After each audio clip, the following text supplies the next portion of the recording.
Hello? Hello? Who is this? You tell me your name, I'll tell you mine. I don't think so. What's that noise? Popcorn. You making popcorn? Well, I'm getting ready to watch a video. Really? What? Oh, just some scary movie. You like scary movies? Uh-huh. You never told me your name. Why do you want to know my name? I want to know who I'm looking at. Scares you. Traps you. Fear. Don't trust anyone. Ever. Feels good to get things out in the open and scream about them. It is a film about a group of kids that all love scary movies, who are then put in a situation where they are being preyed on by an anonymous killer. They find themselves unwillingly sometimes in those very cliche situations they sort of thought were so clever and fun to watch when they're watching scary movies. Hello? Hello, Sydney. You like scary movies? What's the point? They're all the same. Some stupid killer stalking some big-breasted girl who can't act, who's always running up the stairs when she should be going out the front door. It's insulting. There are certain rules that one must abide by in order to successfully survive a scary movie. Number one, you can never have sex. Sex equals death. Don't have sex, you die. That would pretty much be Wes Craven's message to the youth of America. Abstinence, key. Never, ever, ever, under any circumstances say, I'll be right back. Because you won't be back. I'm getting another beer. You want one? Yeah, sure. I'll be right back. It goes from being sort of funny as you recognize classic film situations to terrifying when you see that it's really happening, and kind of baffling and intriguing because all of these things become sort of woven up in a single net of who is the killer, and which is it's kind of an impenetrable mystery, as it turns out in this film. The police are always off track. If they'd watch Prom Night, they'd save time. There's a formula to it. A very simple formula. Everybody's a suspect. The first 30 pages of the script were probably like the most exciting 30 pages that I'd ever read. I freaked out, and I put it down. And then I finished the next day during the light. So, who are you?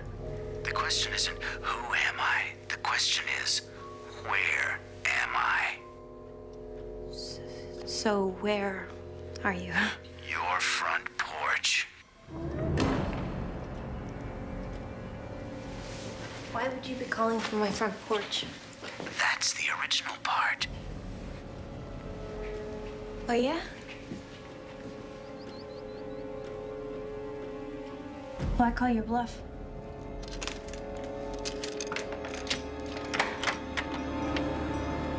Uncovering the dark side of yourself and confronting it and chasing it away. That's what the movie's been about to me.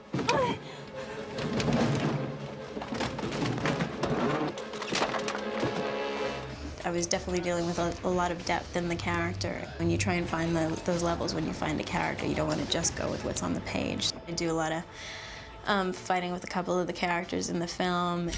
Oh, jeez. Nice shot. Right. Like that? Man, that was a good punch. Nev, you nailed it. Looks like we've got a serial killer on our hands. Well, serial killer's not really accurate. Gotta knock off a couple more to get that title. Well, we can hope, can't we? I've always been a Wes Craven fan. I'm scared of him. Wes Craven was sitting in the lobby of Miramax, and I recognized, as soon as I got off the elevator, I was like, that's Wes Craven, that's Wes Craven. And I had someone come up and they said, Wes, Kevin, Wes. And he went, Kevin Williamson? I said, yeah. He goes, I read your script. It was really scary. And I thought, I can lay down and die. Well, it was funny because, I mean, my name's even mentioned. The killer's still out there? Doug Leather said, you're starting to sound like some Wes Carpenter flick or something. Nightmare on Elm Street. Is that the one where the guy had knives for fingers? Yeah, Freddy Krueger. Freddy, that's right. I like that movie. It was scary. Wow, well, the first one was, but the rest sucked. I kind of wanted to take that out, I did not write that line. With the amalgamation of Kevin's script and Wes's direction, I knew you couldn't go wrong, because Wes would bring Kevin's brilliance to life in the most graceful way. It's like, you know, you're a junkie. You want that, you know, you want that scary feeling. And a lot of people, you know, it's like a drug. You want more. You want to go into a dark theater, have the lights turn out, and just there's something about being scared out of your wits that has always appealed to me, and I think it appeals to everybody. They go to scary movies because they already have certain fears. And the movie brings it out in a way that's fun because you know you're not going to be hurt. Something has been exercised, some terrible tension has been relieved momentarily. And so it performs some sort of arcane service to the psyche. Ready, Ed? Action!